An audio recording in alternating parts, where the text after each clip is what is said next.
Hello again. Well, this time we are having another go at finding an enthalpy change of reaction using Hess's law. The reaction I've got here looks very similar to the last reaction we used. However, please note that we're only using 2 molecules of oxygen to react with the ethene, so we're producing carbon monoxide instead of carbon dioxide, so we are undergoing incomplete combustion. And I'm going to use Hess's law and the equation we found last time to help us solve this, and we should get the same answer for both. Well, according to Hess's law, the enthalpy change that accompanies this reaction is the same no matter how we get from here to here. So if we get to here from the elements and then use those elements to get to here, we can form an equation which we can solve to find the enthalpy change of reaction. Well, of course, the reactants and products must all be made from the same elements: carbon and hydrogen and oxygen. So it's easy to just start like writing those all down, and we know that because we're forming a carbon molecule with 2 atoms, we're going to need 2 of those. And because we're forming a carbon molecule, an organic molecule with 4 hydrogen atoms, we need 2 of those. And we need 2 molecules of oxygen. Okay, we've got the enthalpy changes of formation. We've got 1 of ethene, so we can form ethene from its elements here. So that's the enthalpy change of formation of ethene.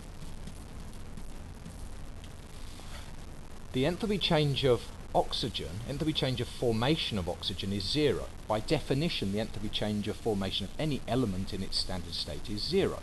So I'm not even going to include that. Over here though, I've got the carbon monoxide. It's formed from carbon and oxygen, so the carbon and oxygen are here. So I can just write that up here, showing that that arrow represents the enthalpy change of formation of carbon monoxide. And the water is formed from the hydrogen and the other molecule of oxygen. So we can write an equation over here showing that that represents the enthalpy change of formation of water. So now, using Hess's law, we can say that the enthalpy change going from here to here is the same as going from here to here, and then from here to here. So, delta H reaction is equal to delta H formation of ethene.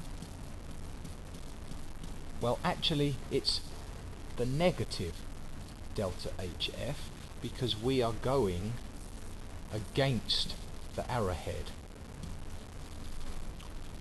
Plus now, because we're going along in the same direction as these arrows, so it's plus, oops, that should be there's 2 of those, there should be a 2 there, plus twice the enthalpy change of formation of carbon monoxide, plus twice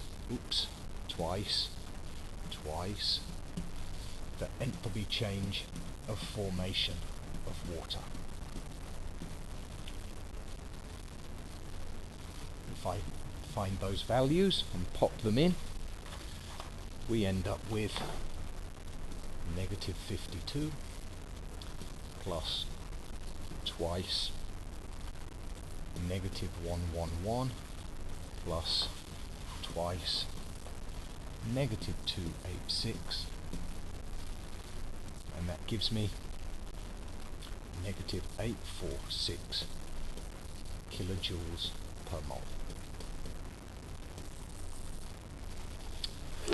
Now, if I now use my formula that I've got here, the reaction, remember, is C2H4 plus 2 oxygen, giving me 2 carbon monoxide and 2 molecules of water. So the enthalpy change of reaction is equal to the sum of the enthalpy change of formation of the products. Okay, well, the products are the carbon monoxide and the water. So the enthalpy change of this reaction is equal to the sum, which is twice because there's 2 of them, twice the enthalpy change of combustion of carbon monoxide, plus, because it's the sum, twice the enthalpy change of formation of water,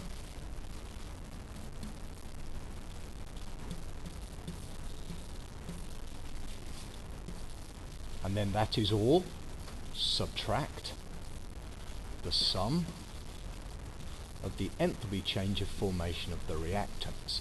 Now the reactants, we have 1 mole of ethene,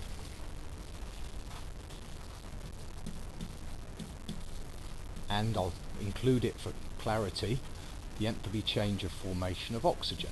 Well, even 2 zeros are 0. Remember, the enthalpy change of formation of element in its standard state is equal to 0.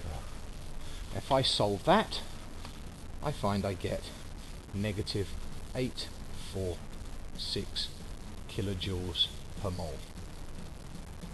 And you can see by doing it this way, there's no need to use a Hess cycle, and we get the same answer.